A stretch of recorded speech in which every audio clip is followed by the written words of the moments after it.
Okay, welcome to Lights Camera Barstool. Today we are reviewing Thunderbolts, or Or are I we? guess not really Thunderbolts, in what is actually now being called the New Beep. Avengers, which I think has been pretty fucking good. It's a pretty good marketing ploy, It is. I was expecting them to do it at some point. I'm kind of shocked they only waited 2 days to do it, dude. but it'll get Yeah, people a little back. It'll get crazy. people in the theater second weekend for sure.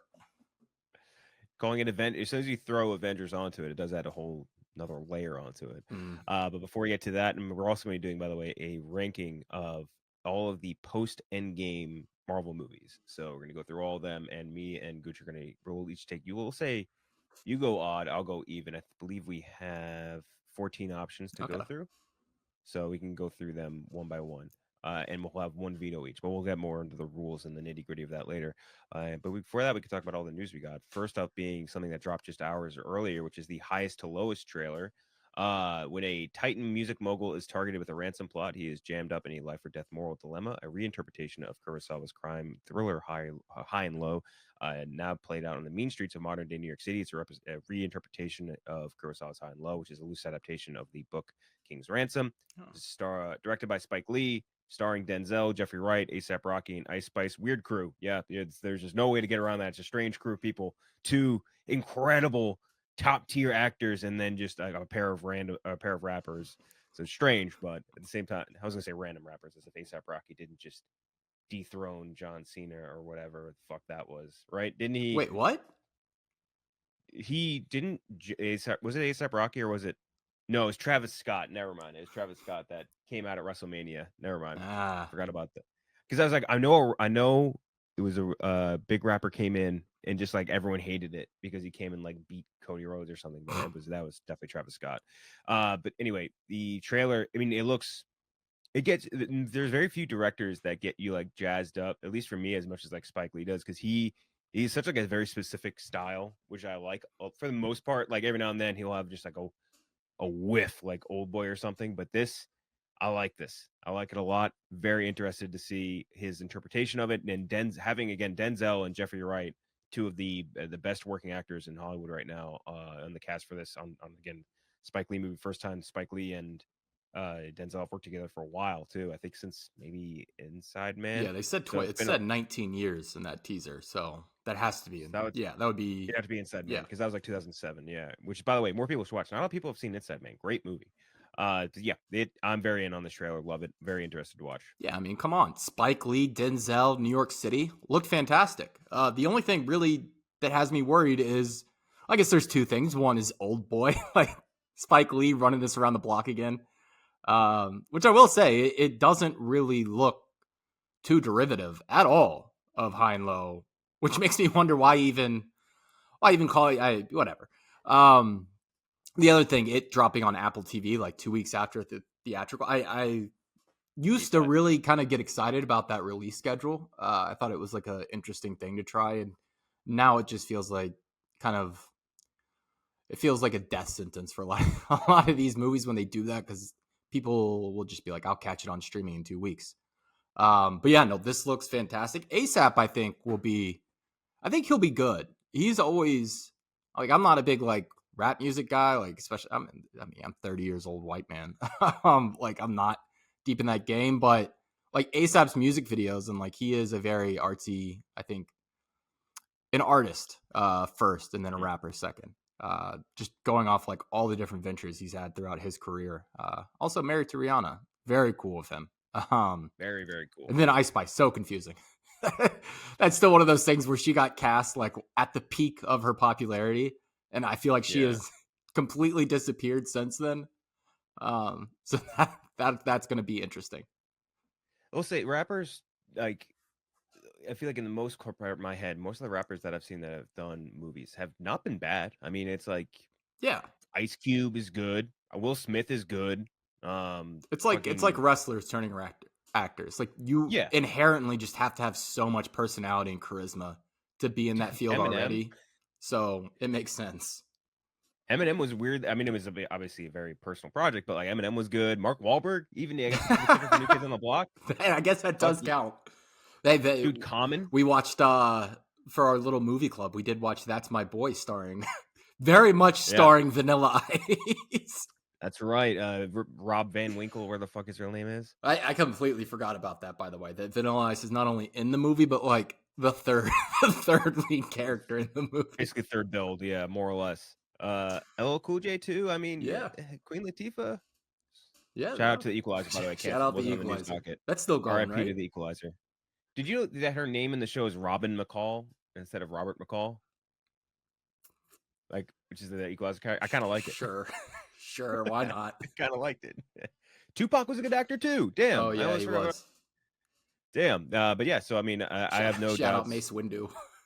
Yeah. If you don't know, someone brought that story up yesterday on the timeline for May the 4th, and that really is just so funny. George Lucas making a character with Tupac in mind. Yeah. Very, very Denzel. But anyway, speaking of Japanese interpretation, Shogun season 2, Hiroyuki Sanada and Cosmo Jarvis both going to return for season 2 of it. It's going to take place 10 years past the events of the last season. It's not going to start filming until next January, so a long way to wait. I forget how you felt about it. At the end of this season, I was very much like, it was kind of an unsatisfying final episode, even if it was like we knew ahead of time that there would be a season 2. But at the same time, I was kind of like, this is pretty definitive. I don't know that I want to see a second season of it. And I also just don't like this trend of like advertising something as a mini series until it performs well, and they're like, oh, actually now I want it to be a regular series. Like, I don't like that. Just do one season of a show. You don't have to call it a mini series. You know what I mean? And I'm not a big fan of that. But at the same time, Shogun was awesome. I mean, everything about it, authenticity, production design, sets, costumes, acting, everything across the board was sick. So why would anyone not want more of that? So of course I'm on board. Yeah, I'm with you. I want more of it. And I did really like the single season that we've gotten. I thought the ending was a little bit of a dud, but all the way through, I mean, good series. It cleaned up. I think it set multiple records at the Emmys in terms of wins. Yeah, I would have rather them done, though, a more anthology approach where, go to a different time period in Japan or in the Asia Pacific if you're going to continue doing it versus, sticking into the same. I mean, 10 years is like, in the grand scheme of things, I can't imagine much is going to change. Like, I would much rather see a different time period or even go to a different place. I mean, I think there's an appetite for this kind of historical fiction. I mean, the History Channel completely pivoted towards that, and they're doing just fine. So yeah, no, I like more of it, but I don't know if I need. It's Sonata's passion project, so he's going to be involved. But I don't know if I need Sonata and Cosmo Jarvis back 10 years later to figure out what they're up to. Mm-hmm. Well, they do want to see more Cosmo Jarvis. He's been crushing it. Yeah, I wonder if that has to do. I wonder if they're not filming till next year because he immediately just got booked up and everything. Just move forward like 200 years, and we can cast Tom Cruise again as what the fuck was his name? Like, fuck! I just rewatched it like 2 weeks ago. He had a cool name. You know what's weird about Tom Cruise? And I was thinking about this the other day. Outside of Ethan Hunt, he's so charismatic that you rarely, I feel like, remember his characters' names. You know what I mean? Yeah. Like with so many other stupid characters and stupid franchises, I'll remember it. But like, if I had to remember every Tom Cruise role from movies that I really like that he's in, it'd be very hard to, outside of ones where it's just in the title, like Jack Reacher or something. I think his name is Roy and Night and Day. I think that's his name. I saw the Indian remake of like the Hindu remake of Night and Day, which is with this guy, this actor Hrithik Roshan, who's like the hottest guy in the world, and he has a double thumb, and it's bizarre. He has so his thumb has a second thumb that comes out of it. It's bizarre to look at. But yeah, I remember I watched that remake of it, and it was sick. It was so over the top. But yeah, what the fuck is Colonel like Travers or something? You're gonna go pick out your Last Samurai? No. Let's see, Last Samurai.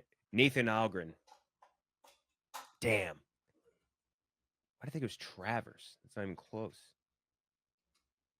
Anyway, that is our good boy Tommy C.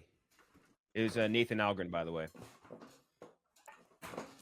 That does not feel like a samurai. Well, he's not. It is very funny how that movie like did present itself as like just like presented itself in the He is word. the It's a last very samurai. nuanced movie, Yes. and then it presents itself as like the least nuanced thing, like in terms of like poster and Yes. marketing. Like it leads you to believe, if you've never seen the movie, that Tom Cruise is the last samurai. Like It's a famous joke from Chappelle Show oh yeah, where Mooney was like is it Paul Mooney, the guy from Chappelle Show, where he's like Last Samurai starring Tom Cruise. He's like, how about the last N-word on Earth starring Tom Hanks or something like that. Like very funny. But yeah, that's a season 2 of Shogun. Jenna Ortega and Robert De Niro are going to star in David O. Russell's Shutout. The film follows a pool master who finds a young prodigy who begins to train in the game of pool.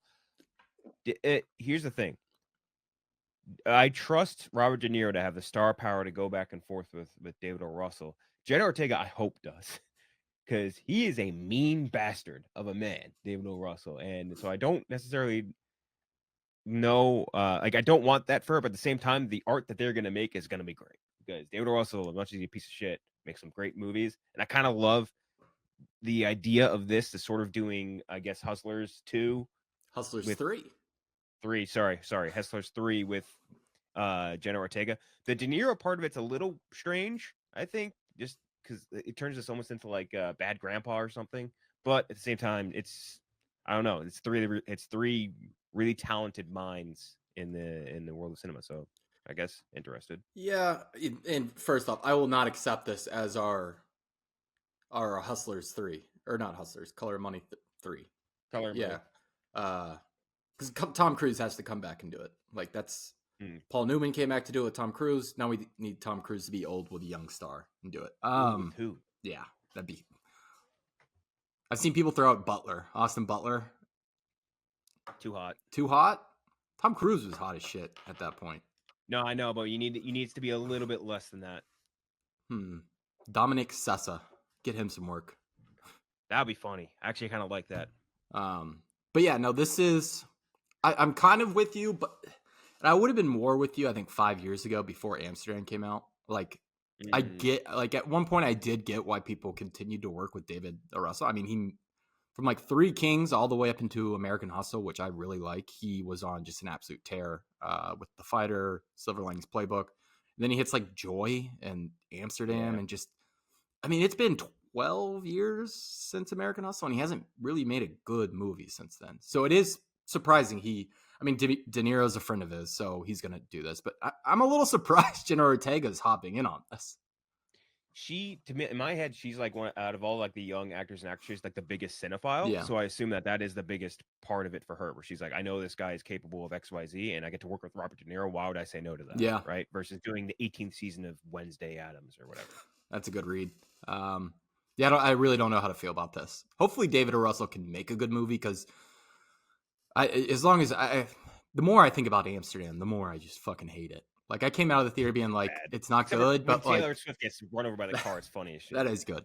But just the a million close-up shots of Margot Robbie and John David Washington just staring into the camera going, Amsterdam. Fuck that movie. Fuck that movie. I like the way you say his name too. It almost makes it sound like he's like Irish. David O. Russell. Yeah. Like, I kind of like it. That guy definitely exists. But anyway, that's shut out.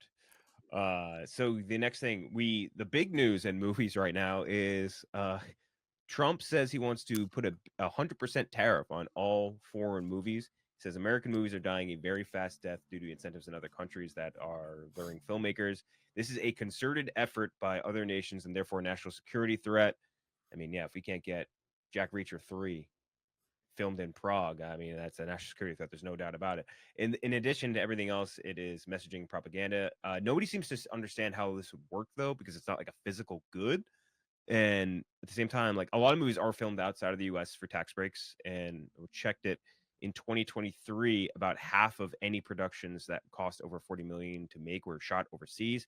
A lot of them are done in Canada. Canada's like a stand-in for every U.S. city. Like, you want to go, like, Vancouver and Toronto are stand-ins for every major U.S. city. And like any movie you'll see, and you're like, oh, that looks like New York. It's Toronto or Vancouver. And they also get shot in Australia, New Zealand, Czech Republic, Hungary, Romania. They offer like crazy tax breaks for them. That's why studios prefer to shoot over there. And the same thing happens domestically too. So like a lot of movies, for example, in New York, they don't get shot in New York. They'd rather shoot a movie in Louisiana or in a soundstage in Atlanta or somewhere in the random states where they just will give you a great tax pick to shoot. So that just happens a lot. So it's not clear what would happen if this were to go into place, but there would definitely be a lot less TV shows and movies produced in general, just because the cost would be too high. And the industry is obviously still recovering from COVID and from the strikes and everything else. So that would be pretty tough for the overall gross. Although they did kind of walk it back, I guess, a little bit earlier today. They said no final decisions on foreign film tariffs have been made. The administration is exploring all options to deliver on Trump's directive to safeguard our country's national and economic security while making Hollywood great again. Nice. Oh yeah, I forgot that he assigned like Mel Gibson as like the Hollywood czar or something like that. Which, oh wait, sorry, correction. It was Mel Gibson and John Voight as like the Hollywood czars, which makes checks out. But yeah, I mean, if this were to go into place, I do think that the general idea would be that a lot less shit would just shit wouldn't get greenlit. It wouldn't get made, or if it did get made, it would be on a much lower scale. So on one hand, in my brain, it actually isn't terrible to get like 50% less like Netflix sloppy shows where it's like they just go throw whatever together. But at the same time, like that just means less people are working in Hollywood and less people are getting shots, less people have jobs. That's all bad. So I don't know necessarily what the read is on even how this would work again, because it's not a physical good. So I'm not sure. Yeah, I mean, we don't do politics on this show, but this is directly affecting, like, very, very much so, directly affecting the stuff that we talk about. I think there's valid concerns, like very, very valid concerns about the amount of production that's left the states, specifically LA. I mean, Yeah. there's even like a diaspora just out to the other states. Like you brought up, Atlanta has become a huge hub on the East Coast. Even like Kentucky, my home state, like picking up a lot of film productions recently because they offer major incentives to film there. I do think this is just the absolute wrong way to go about bringing those productions back. Like you want to incentivize filming here. You don't want to disincentivize filming elsewhere. Like that's just not going to work at the end of the day. Because even then, it's still probably cheaper to film over there, even with the incentives. Because you also got to think about the workforces in these countries, non-unionized. You can get away with a lot more stuff. I just don't even see how this comes to fruition, to be honest. We need Christopher Nolan to come back to his United States homes, and because I mean they're filming the Odyssey right now, like all over Europe. It's going to be the biggest movie of next year. Tom Cruise needs to move back to the States, run for office, fix Hollywood. No. I just don't know how does it work. Do they just double the price of like a ticket? Like, what do you double the price of like the VOD? Like, I don't know how that works. Or like, does a then the movie theater pick up the tab on that when they have to purchase the actual movie? I don't know. Yeah, how it works. The government getting involved in the arts and putting restrictions, like it just that's communism. like that state funded arts. We just need to get away from that. Those are my thoughts. We should not be doing this. Yeah, I'd agree. Although I would also agree that I would prefer. I don't like it when a movie is like set in New York but shot in Prague or Toronto or Vancouver. Like I would love if the movies were shot on location all the time. Obviously, that's not feasible. Easier to shoot in the States. Make it easier to shoot. Make it much easier. There should be tax incentives to shoot on location in the United States. We got a great country. Shoot here. Don't force a studio to take a fucking bath to shoot in New York versus going to do the same thing on a soundstage in Toronto or whatever. Yeah. So no disrespect to our Canadian listeners. Anyway, that is the tariffs. Now we could just do some rapid fire reviews of TV that's going on. Last of Us had their last episode, or not last episode. The last episode of Last of Us was aired yesterday. I loved the introduction of Jeffrey Wright. Was sick. He is the second he starts monologuing, I'm locked. You know what I mean? Like the video gamer, like locked in. He's got such a voice. Dude, he's so good. And like that whole speech about like the pans and shit, I was so fucking locked in. It was very great episode as far as like suspense and zombies go. I thought that, and I wonder how you feel about this. I thought the romance angle of it, and again, spoilers if you haven't watched yet. The romance angle of it I thought was very clunky, considering how they'd been setting this up so far. I don't know if you would agree with that. I actually did not catch last night's episode yet. So I am, Okay, so but I do not mind spoilers at all. So talk freely. I do want to shout out. I think we skipped over it earlier when we were talking about highest to lowest. Jeffrey Wright in that trailer, wearing that backwards yeah, hat, looking like a mogul. yep, Awesome. loved it. Looks great, man. I love him so much. But yeah, they just have like a kiss between Dina and Mhm. Ellie, and it just the moment of the kiss is very, very clunky. Like very like I'm not explaining exactly. Like the moment of it is like they were obviously always gonna kiss. Like Yeah. that's just like they're gonna get together, no question. Like, but the moment that they chose for it was super clunky, and I feel like Craig Mazin is just not maybe he just doesn't know how to do the romance writing very well because he also has like this whole moment afterwards where it's like they're in the middle of an apocalypse getting chased by zombies and you have what's her name Isabella Merced doing a full-on speech about how hard it is to be bisexual. It's like all right, like come on, man, something you don't need to say everything out loud, you know what I mean? Like people got bigger fish to fry in this scenario.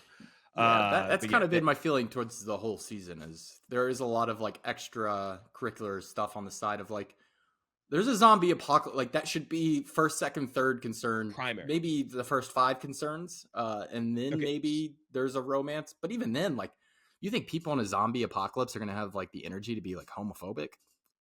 dude, I just don't think so. so to your point, the moment that they have the kiss, basically Ellie gets bit, right? And Mhm. she's immune. And so she's fine. But Dina sees that she got bit. And so she's like pointing a gun at her, like thinking she has to kill her. And she's like, no. I never told anyone, I never told you this, obviously, but I'm immune. All right. So I'm gonna go sit right here. We wait X hours, and then if I start twitching, whatever, blah blah blah, you shoot me. And so they wait. She doesn't turn. She's like, see, look, it's fine.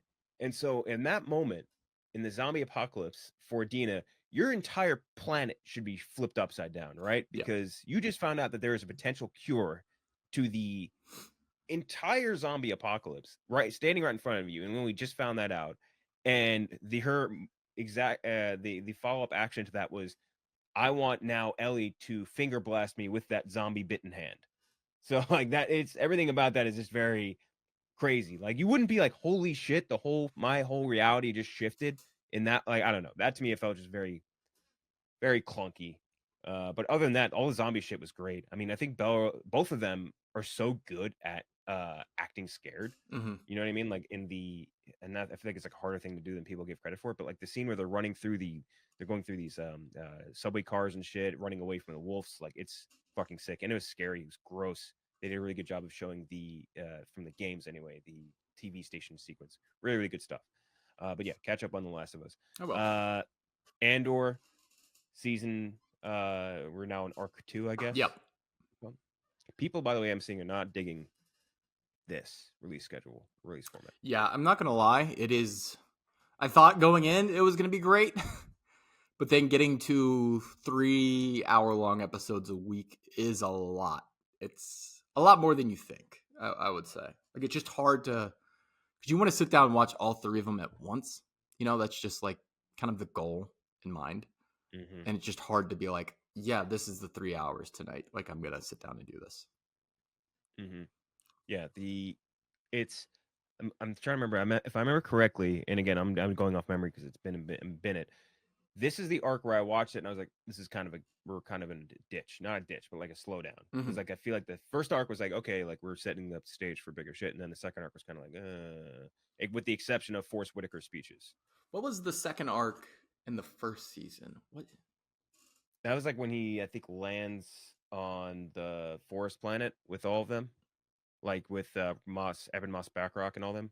Yes. Pretty. I And like would that say was the that was probably the weakest of those mm-hmm. cores, whatever you want to call them, arcs in the first season. Yeah. So it is like maybe just a little bit of a setup. And then the third and fourth of last season were. I mean, the third is like one of the one of the best things I've ever seen Star Wars make. So yeah, we're chugging ahead. Star Wars is in a good place right now. We're in a good mood. We're coming off the Revenge of the Sith re-release. May the 4th was yesterday. Andor's good. We're in a good place. We're just gonna stay. We're gonna stay positive. We're not gonna think about Sean Levy's Starfighter. We're not gonna argue over what belongs in Star Wars and what doesn't.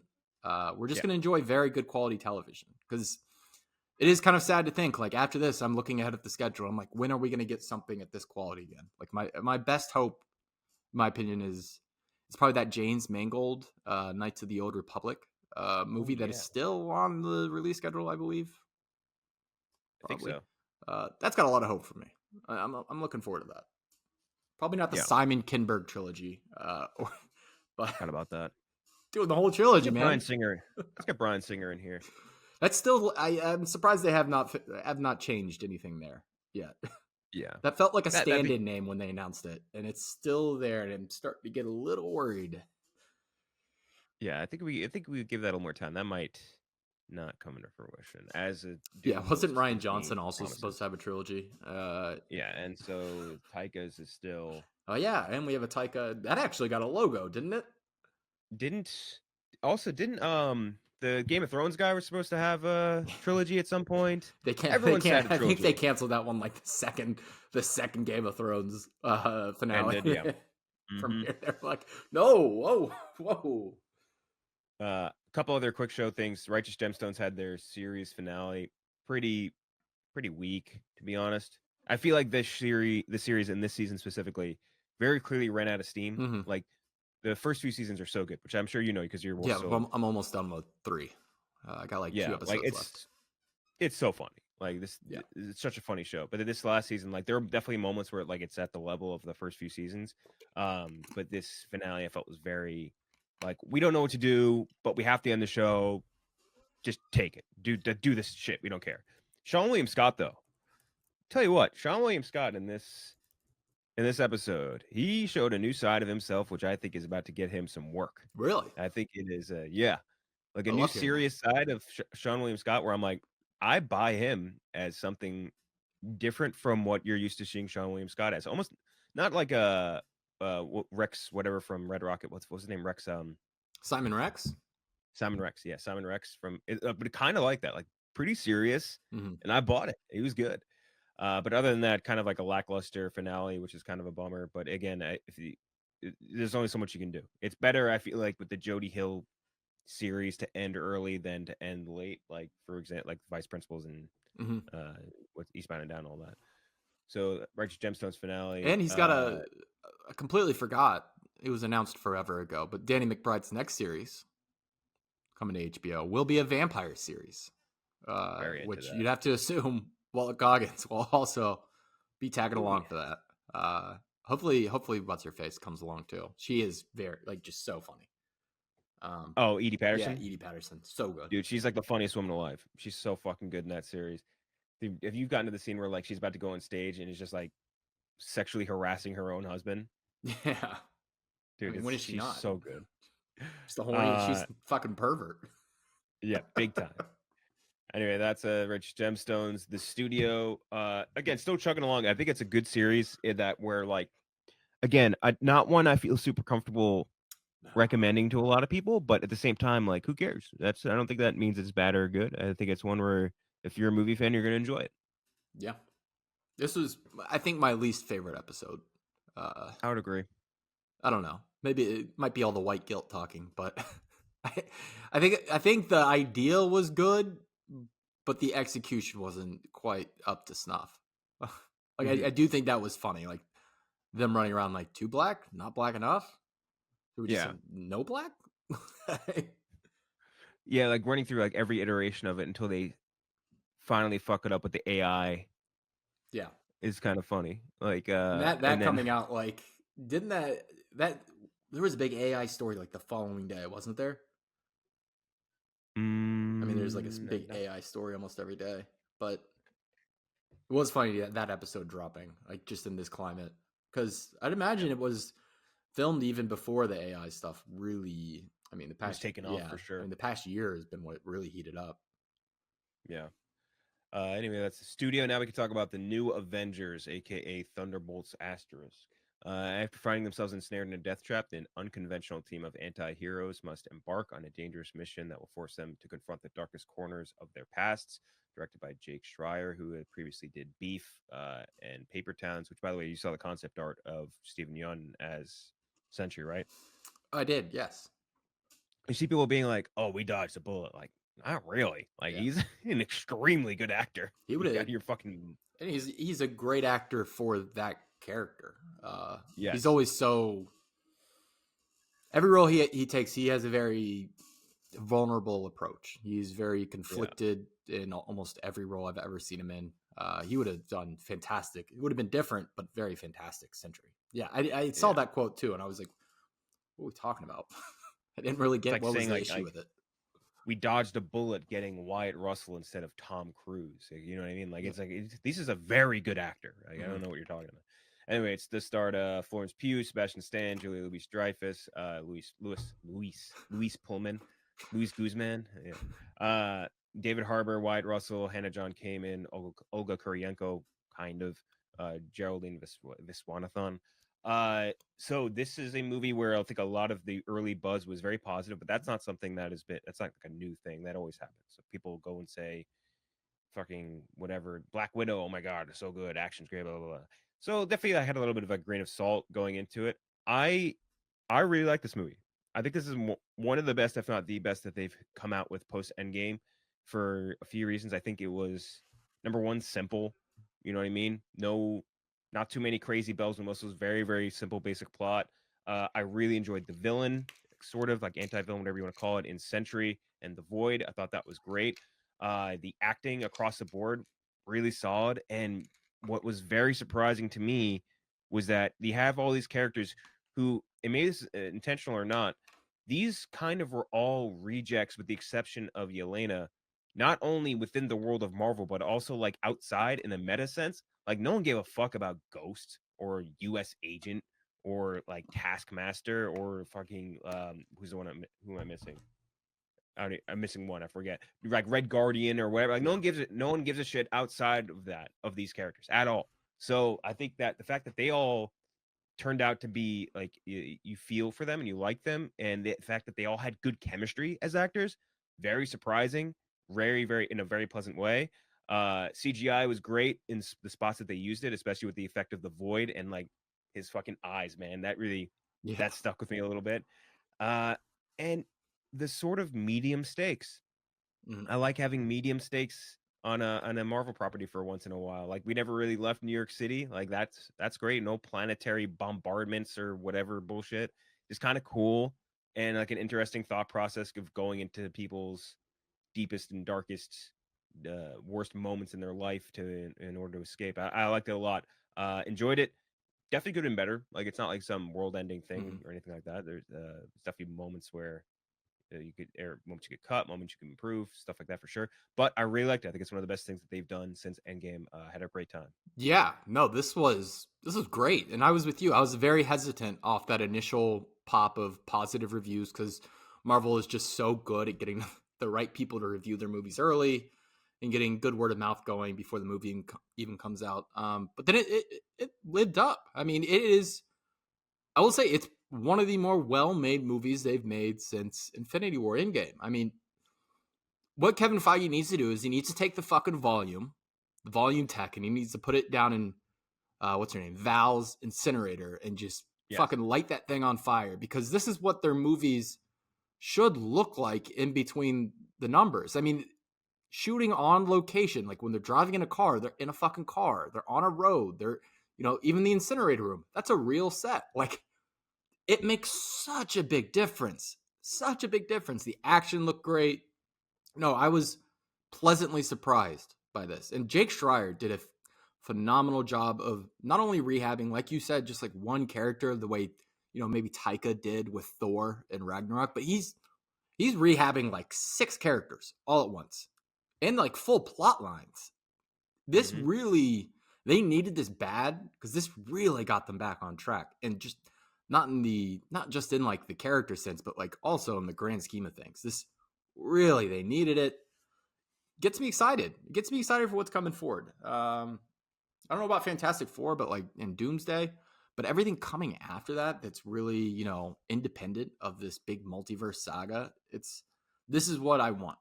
I think this is what a Mm-hmm. lot of people want too, just based off, the reactions I'm seeing. What do you think of the music too? By the way, I thought the score in this is one of the best they've had in a while. Yeah, it was good. Very good. Sunlocked. Yeah. I also want to Lewis Pullman, and we talked about Stephen Young. Lewis Pullman, what a character! I thought he was fantastic, like so Dude, good, he's gonna be a star. He's huge gonna be star. a star. Out of like all the nepo babies too, he might look the most like his dad. Like, Him and Wyatt, really, yeah, like 1 and 2. Wyatt definitely, but even then, like Kurt Russell is almost like an unachievable level of like handsome, Yeah. like which is tough. It's just like Kurt Russell is one of the most dashing men to ever grace the screen. Bill Pullman is obviously also was a very good looking man. Lewis Pullman looks just like him, like just like him. It's crazy.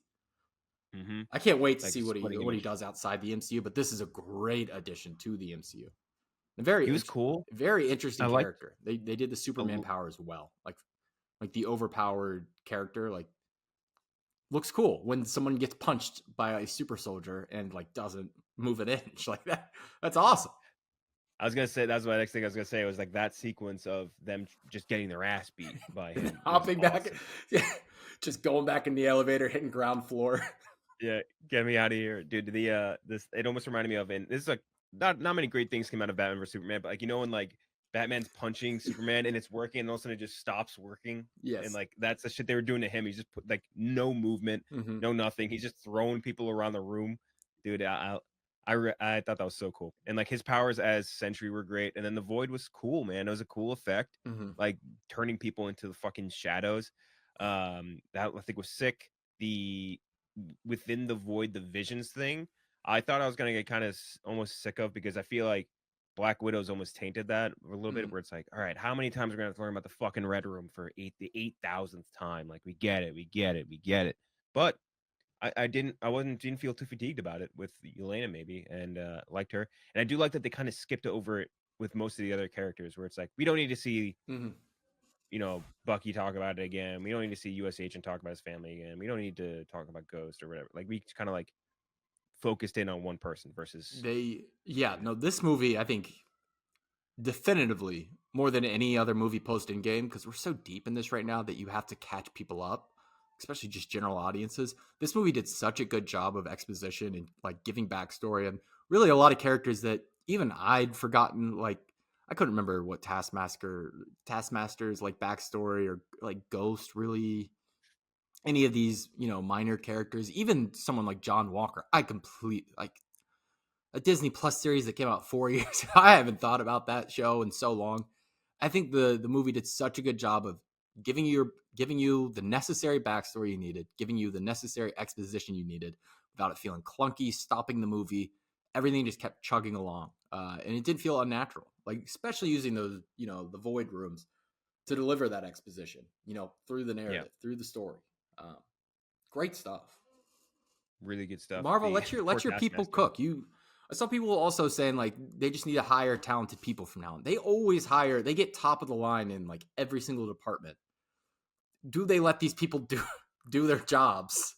Is the question. Different It question. Yeah. really felt like they kept their hands off on this one. There's only one producer, two veteran writers on this. There's not a full writers room of 5 writing credits, 5 producer credits. Just Kevin Feige, 2 veteran Marvel writers. I think it made a huge difference. Let them cook. Let your talent. You got all this money. Get these talented people and let them make good movies. Hmm. I think that the most of their more successful projects have been like that. Mm-hmm.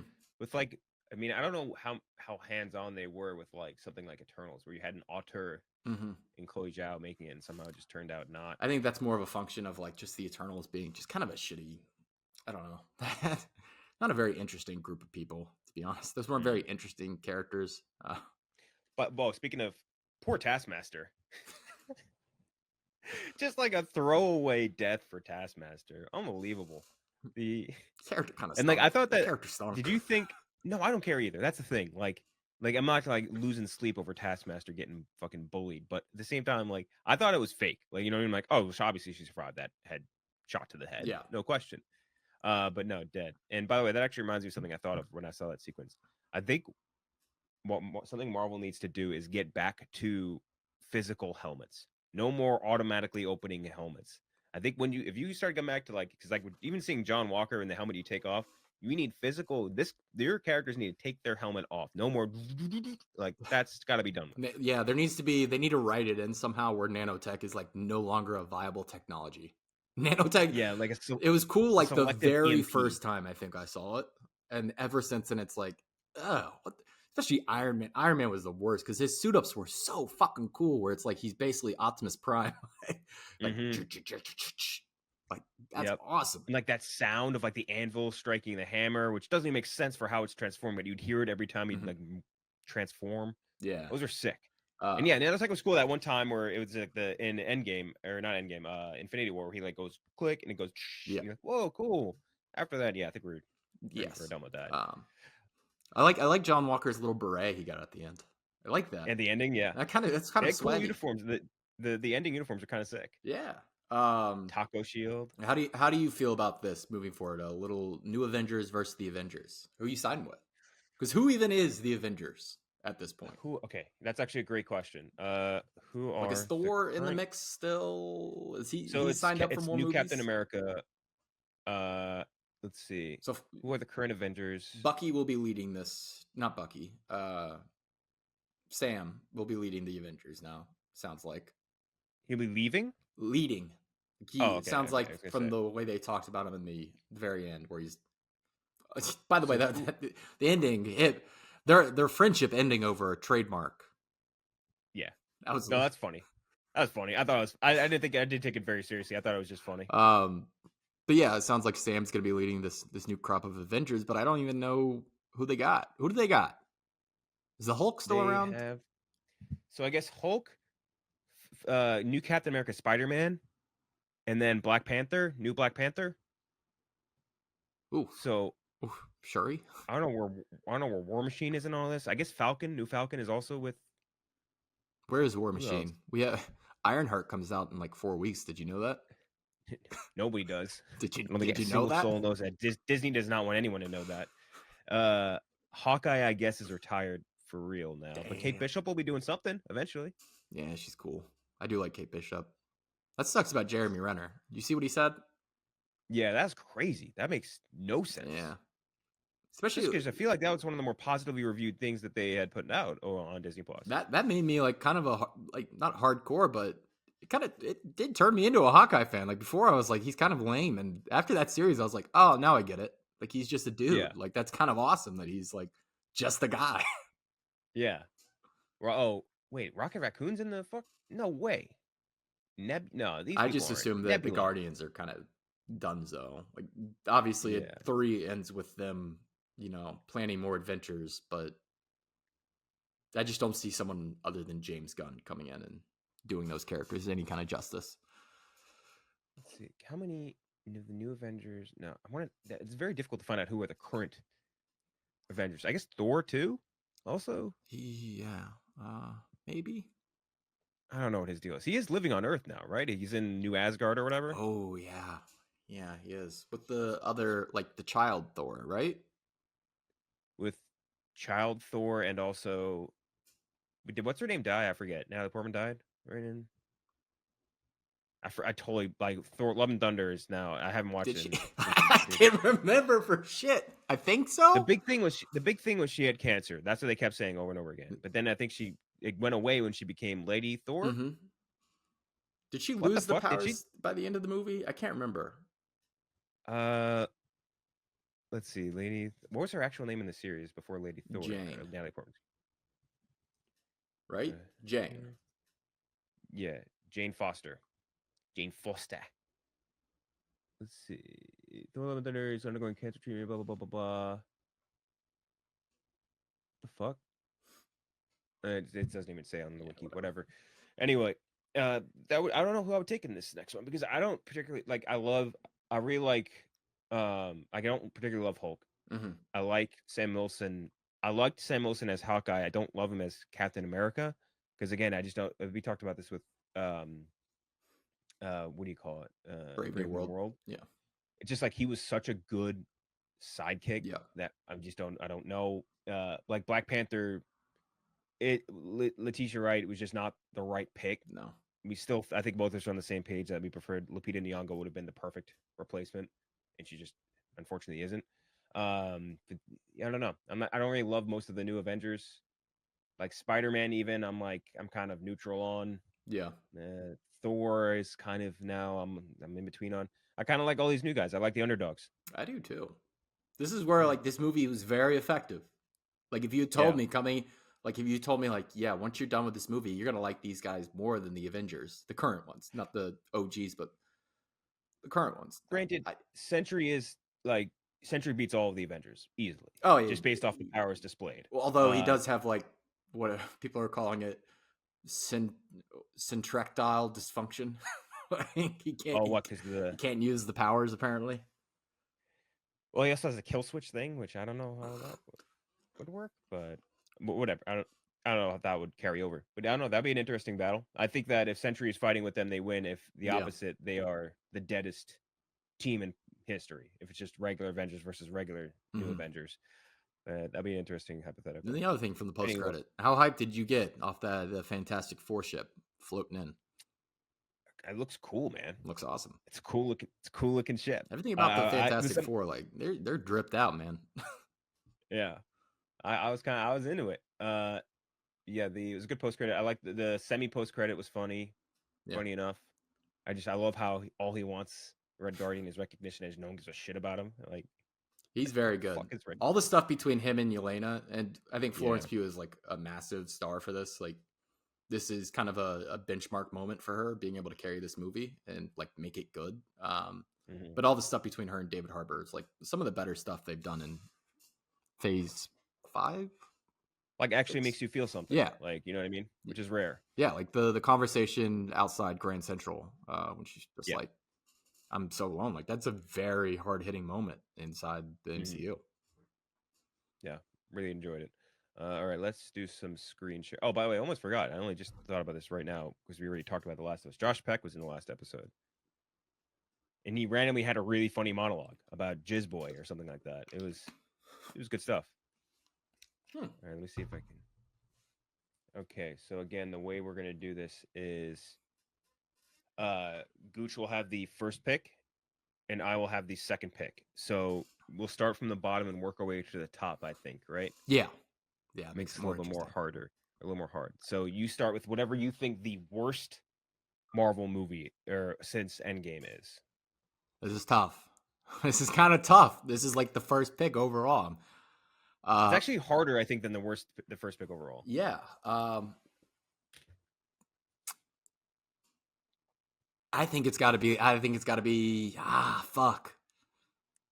You know what? It's Quantumania. It is Quantumania. Yeah.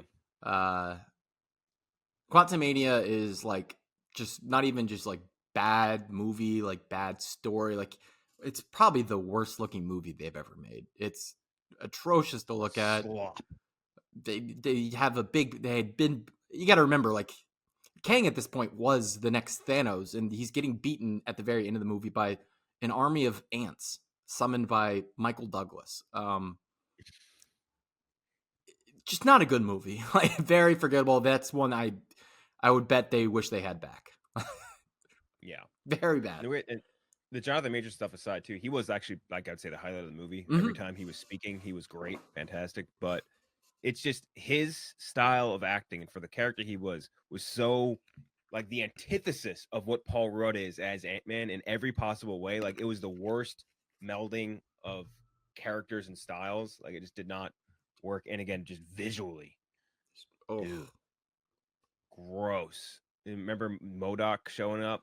MODOK, good lord. Yellow Jacket. Like that world should have been so cool. Like Yeah. the molecular level of like going down and being that small, but then it just looked like puke the whole way through. Yeah. Okay, so for my next pick, I think I'd go with Black Widow. I don't think Black Widow really had much going for it. Like the action is okay. Visually, obviously is some of those memed things from that movie is poor Florence Pugh jumping off that green screen. And then that following it up by doing this movie and having a physical jump off of the top of the tower. Yeah, she was going to let that happen again. Never again.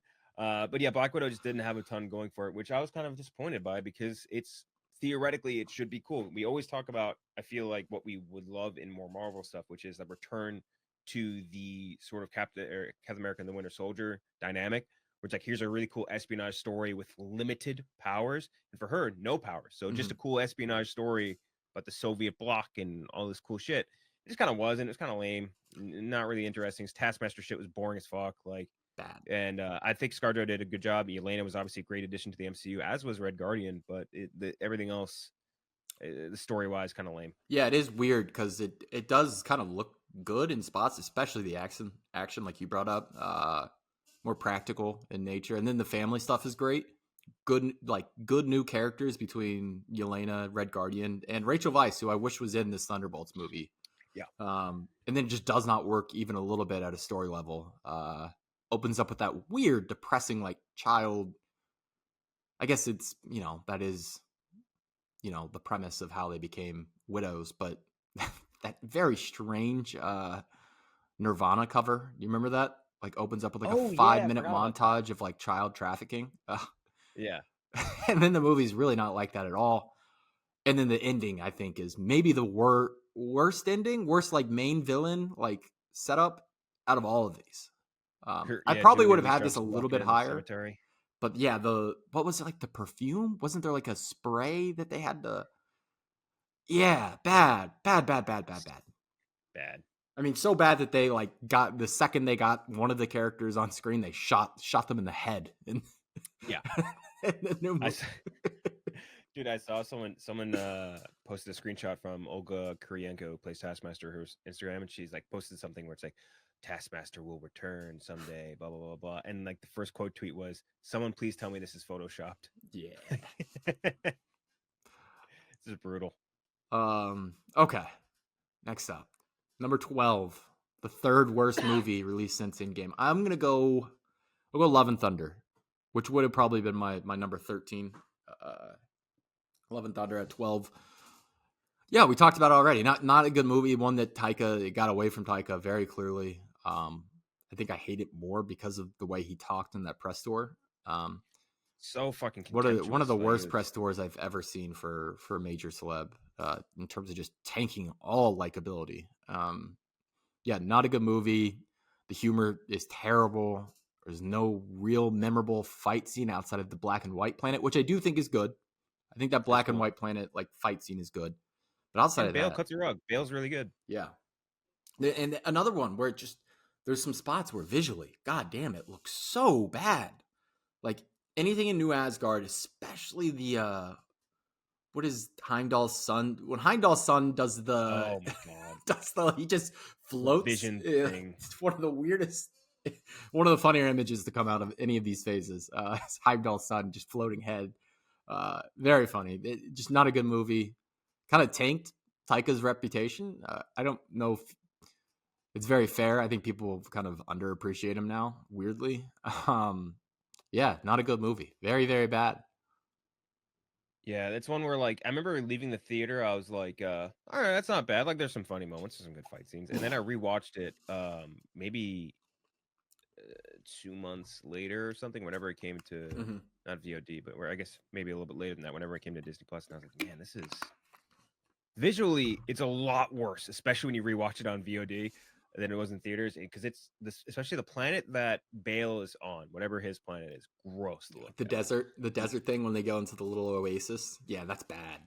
So stupid. Especially that god, he looks terrible. The goat thing, gross. A lot of the shit was just, it did not play for me really at all. Which again, it's whatever. It just felt like it was very like, I needed to do this, and also the cancer angle on top of the humor just didn't clash really hard. It should have been so cool. Like it just should have. And then the kids, they all, that was. The kids are always going to make anything like that worse. Yeah. It is what it is. Anyway, Thor: Love and Thunder as the 12. This is hard. I think it's gotta be like the Marvels to me did nothing. Like it was just, it didn't really make me feel much at all. I think Brie Larson's talented. Vellani's talented, Paris talented. Like they're all like talented actors. I don't think they were given enough meat on the bone here to make anything special. It was just kind of like, it almost felt like, and I kind of feel the same way with Black Widow and some of the other movies on here too, where it's like, oh, we said we were going to do this, so we're going to do this, but we're not really going to invest the time that's necessary to make this a successful movie. So just I didn't really love it. Not a big fan. Yeah, very forgettable. I couldn't tell you what the plot was even a little bit. I couldn't tell you the villain. Who's the villain? It was that fucking Cree lady. Oh yeah. That hated, Man, what a forgettable everyone. movie. Yeah. But I will say that people shit on this movie a lot, and it's not good. But I do think the Aman Vellani character is great. I think she's really good, and I think those three together did have very natural chemistry. I'm not against seeing them again, but I don't think we need the Marvels too. But bring them into the fold. So the Marvels at number 11. Number 10.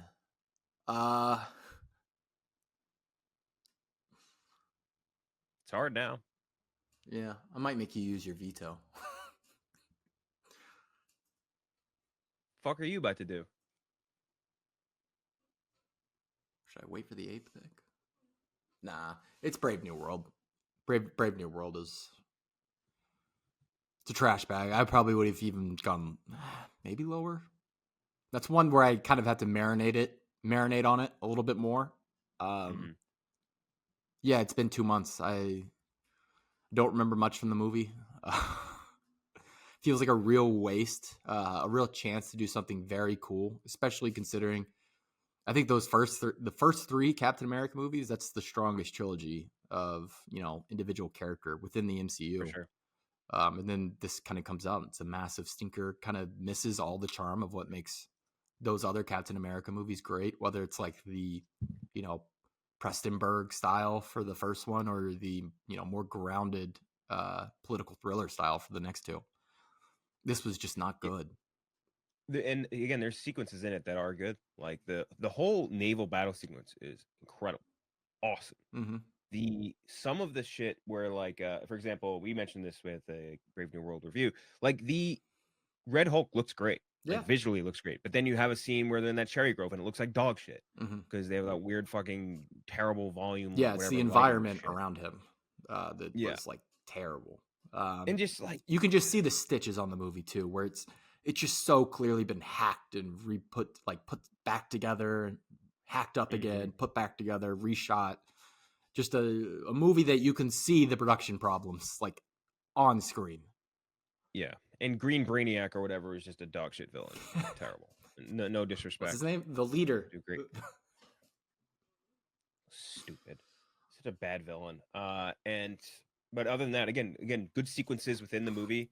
And I think that their chemistry is really good, Danny Ramirez and Anthony Mackie. But it's so weird because it's like seeing like two sidekicks bouncing off each other. Again, because that's how Falcon started with Captain America, but also I feel like that's where his natural fit is more, is being funny with like his chemistry with Bucky is incredible because they both kind of had that same, they were both sidekicks to Captain America as well. Like they are really good at that, but being the serious guy, I just don't really buy Anthony Mackie as that, and that is an issue for this movie. But Ramirez is great as a sidekick, really funny. Okay, so Captain America: Brave New World at 10. I think I'd say Multiverse of Madness here. I'd say Multiverse of Madness. And this is my veto. You're gonna veto on Multiverse of Madness? Yeah, I am, dude. It's a like, as much as I think it's funny and very Raimi, all those things, it's a slop fest. It's a big CGI slop fest. Some of it is real garbage. Like real. Some of it is so fucking good though. Like so really good. Like peak of like MCU good. Like the musical fight scene is like musical fight scene is awesome. So fucking good. The stuff at the temple stuff with Elizabeth Olsen, like where it's like actually like horrifying. Also, I think great. You're absolutely right. There is some just dog shit slop in this movie. America Chavez is a character that should have never been in this fucking movie. Never going to be in this series or show or ever again. Franchise ever again. The John Krasinski, fantastic, Mr. Fantastic, just terrible idea. There's just some stuff in there that I'm like, this is really fucking good. I think I agree with you. Like I said, a lot of those scenes I think are awesome, cool, peak stuff, whatever. It's a lot of slop. Now I don't think 9 is a bad spot here. You're like just below the 50% cutoff. Like, hey, I gotta use this veto at some point. you don't have. You can hold the veto. I haven't found anything you said I want to I veto use my yet, but I'll put it lifelines. back. I use my lifelines. All right, then that means I have to go to my next one, which I think would probably be, I guess, Wakanda Forever. But like Wakanda Forever, at least like looks pretty great throughout most of the movie, and like it's just, again, my biggest issue is the decision to go with Shuri as the new Black Panther because she just doesn't have that juice where obviously Lupita Nyong'o does. I don't know. This is really tough because like I think Wakanda Forever, like, fuck, it's got to be Wakanda Forever. I don't really have any choice. What? What else am I gonna pick? Oh here? wait. Sorry. I was having an aneurysm right there for a Oh second. wait. I was Wait, having an 1 second. aneurysm because I thought you there is- clicked Doctor Strange. So I was like, what the fuck? Wait, actually, I missed one. I just completely forgot Eternals is still on here. Eternals is it? Yeah, I That's was wondering Eternals. when you were. I was like, does he not? I was glossing over that every single time I looked at it. It's Eternals. Eternals. Some really beautiful sequences Yes. in the show, like especially when they do like showing you how they worked through time, or like going and doing like the scenes out in nature. They all look great. It's just a really muddled mess of a movie as far as like characters go and plot line goes. There's like 3 antagonists going at once. One of them is absolutely useless Mm-hmm. and does nothing for the plot, and it makes no fucking sense. The Icarus shit is whatever. A lot of really good actors involved in this that didn't really get a chance to shine or do anything. Like you got like fucking Barry Keoghan. Like what the fuck was he even doing in this? Like it's just a lot of weird. It's a very disappointing movie more than anything else. Because again, Chloe Zhao, unbelievably talented filmmaker. I don't think maybe this is just not either not what she wanted to make, or just a dud. It's not her scene. It's not something she's strong with. But yeah, not a big fan of Eternals. Yeah, it's strange because I think it is probably one of the 3 best looking movies on this list. Mm-hmm. But the story it's just bad. It's the one case where I think the story just really actually needed to be in a series format because there's just so many new characters, so much history, so much lore you have to catch up on all at once, multiple villains. It just does not fit into a 2.5 hour movie. And then somehow that 2.5 hour movie with all that shit crammed in is still pretty fucking boring. It's boring. And we did get what is Brian Tyree? I can't remember his Brian Tyree Henry's character being the cause going to Hiroshima. Crazy Insane thing to do. This is fun. I first, forget about a lot of this on-screen stuff. gay, right? Though I think Brian Tyree Henry. Yes, and they also had that weird 13-year-old relationship where the one character was like frozen in time as a 13-year-old, but was in love with Icarus. That was strange. That was a weird choice or something. Yeah. Yeah, that was an odd one. All right, number 8. Fuck it. I'll make you use your veto. I'll make you back off of it. Deadpool and Wolverine. I'll put it there. Right. Fucking slot fest. Keys jingling. Looks like shit. Do not like that movie. Here's the only thing I would say, and I don't even know if it's enough for me to want to veto. It's a slot fest. Is that any better or worse than No Way Home in that regard? It's very fair. And I get a lot more entertainment value. Here's the difference. I like the 3 Spider-Men a lot more than Deadpool. Nothing. I don't think anything specifically in No Way Home was as entertaining to me as like the Blade joke in Deadpool, or like Chris Evans. What about whatever. when they did the point? And it's keys jingling and shit. Like that wasn't even in the movie. That was just a side a fucking PR stunt. I think that. No, you're absolutely right. Like No Way Home is like the exact thing. I would not put it. I don't think I'd put it in my top 5 here. Honestly, yeah. A great theater experience. Top 5, top 3 theater experience. As a movie, a lot of issues. That's where I think I would only differ with you on this. Is that I think they're both slop fests without a doubt, and I gathered more entertainment out of Deadpool and Wolverine. Ask me the same question in 10 years because the Deadpool and Wolverine humor ages like milk, and my answer may be totally different. But I think as of right now, my theater experience, all that shit was definitely better with Deadpool Wolverine. Had a funner time than it was with Okay. Spider-Man. I don't know. I don't. Okay. It's not enough for me to be like, oh, I need to veto this. But like that's what I would say. Use your veto, coward.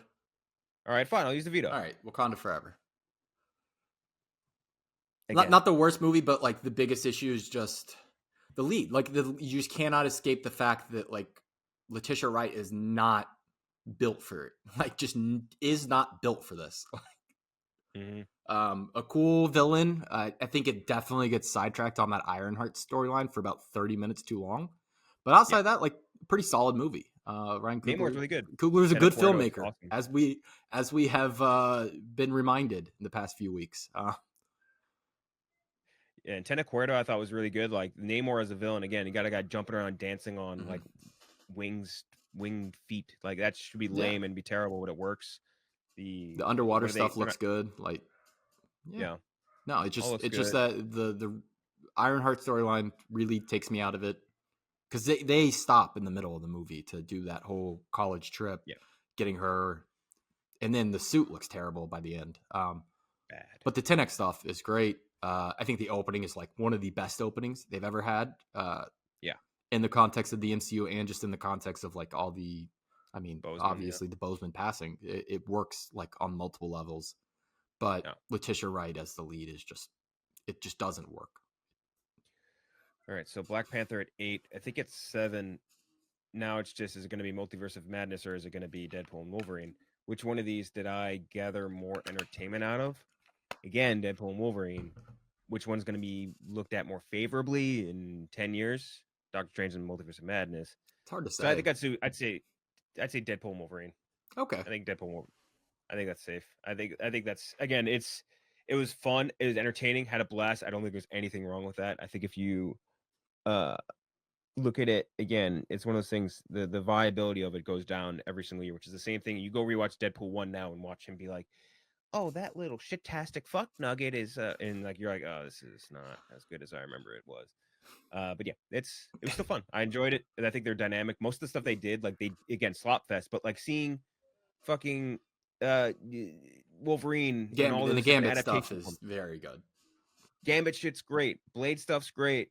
Seeing Wolverine in 15 different iterations as the short Wolverine, as the brown Wolverine, as like the Nice. what's the As the arm nice on the cross. Wolverine. As the Yeah, Justin Baldoni Wolverine, or not Justin Baldoni. both Justin Justin Baldoni and Baldoni Deadpool. Deadpool. Like all that stuff, I thought it's cool. It's an entertaining enough slot fest that I enjoyed it quite a bit. So like everything above this, I think we're in like good territory, for the most part. Yeah, I would say from the, I'm going to go ahead and put No Way Home right next to it, like just one step above Deadpool and Wolverine. I feel like those pair well together. Yes, I would agree with that. And again, for all the reasons we just talked about before, No Way Home, it's a slot. People were sucking it off when it came out, and it's like this is a slot. This is meant to draw people into the theaters and come and watch it because you're adding in all these different things and all that.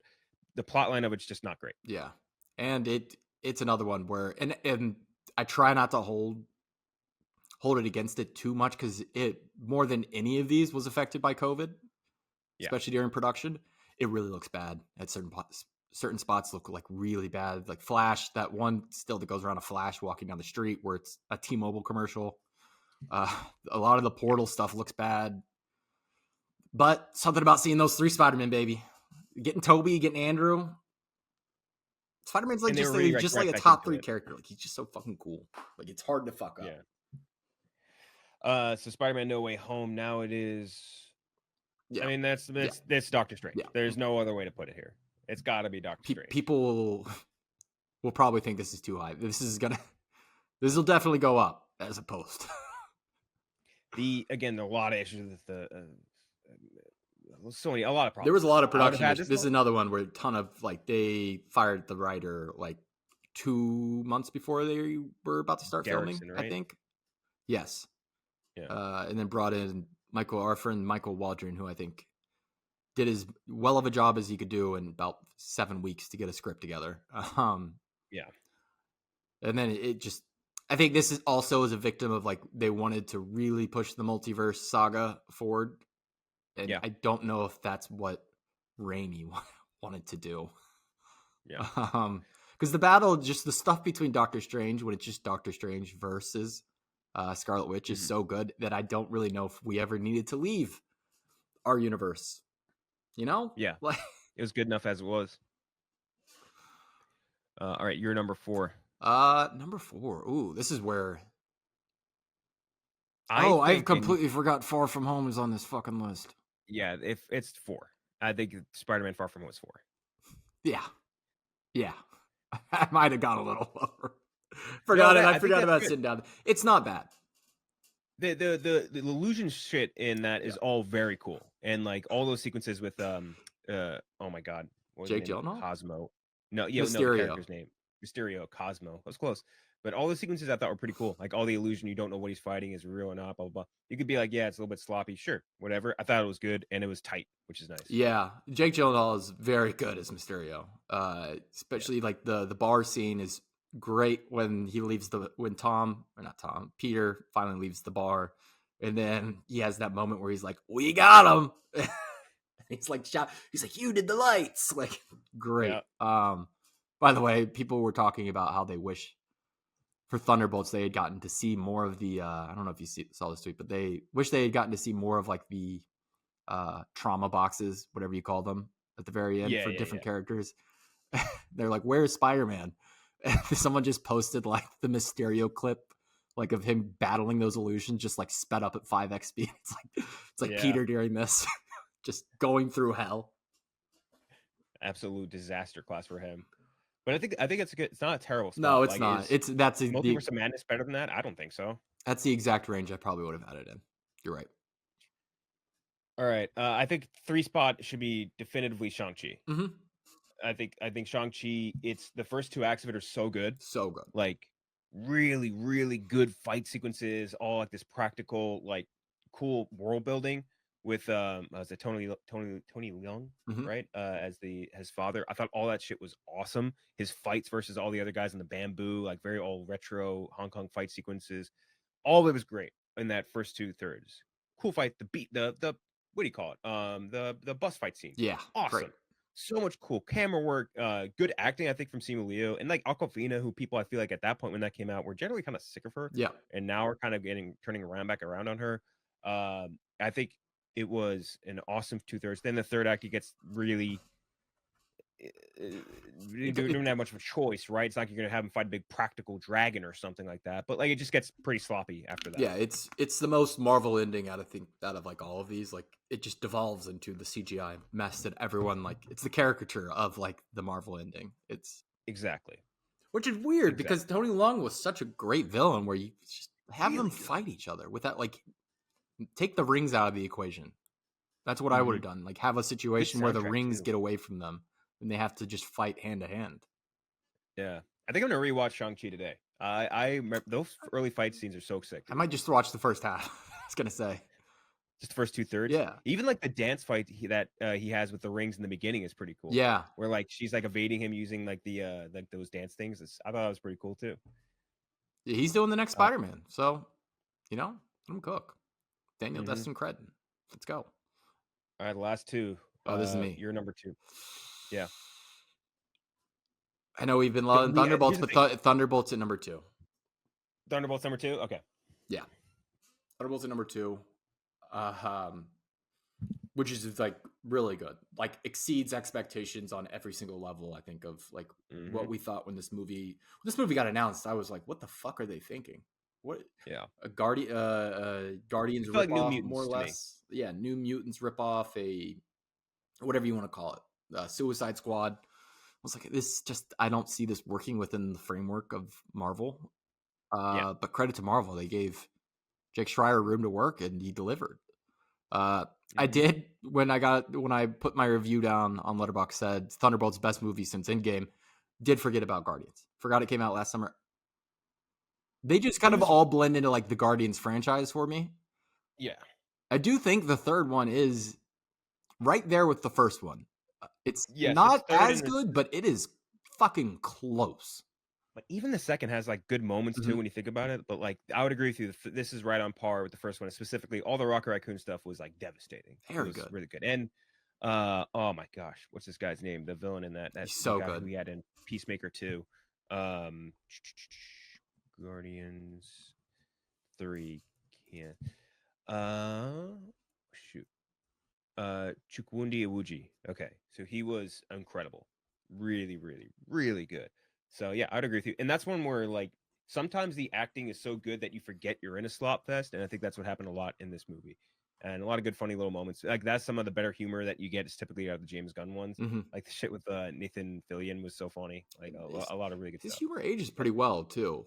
Like just Yeah. not even just going back to the first Guardian, like going back to like the old Scooby Doo stuff that he did, like still plays like very good comedic writing. I know some people hate his guts, but I don't know. He's good at making these.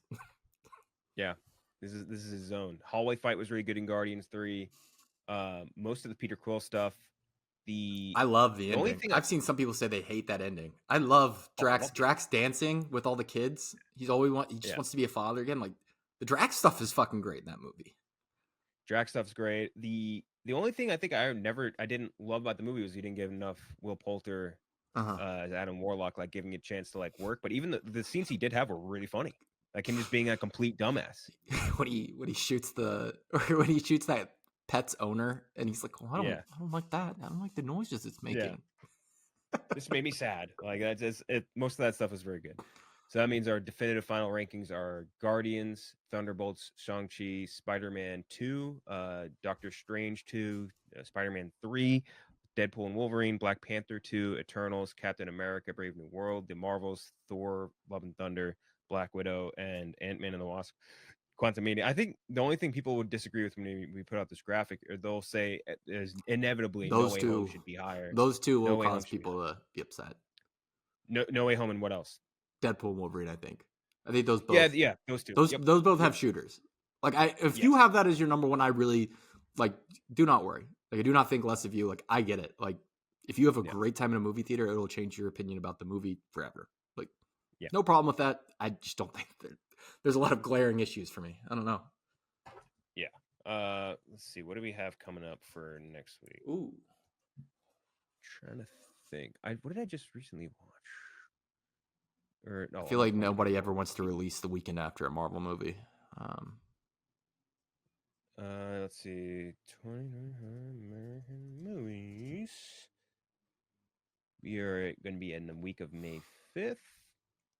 March.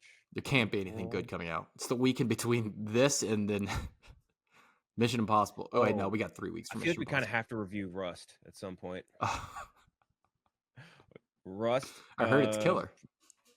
Fight or Flight. I did watch already. That was just a worse Bullet Train. The Hartnett movie.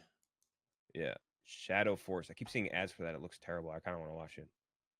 Broke. Rosario.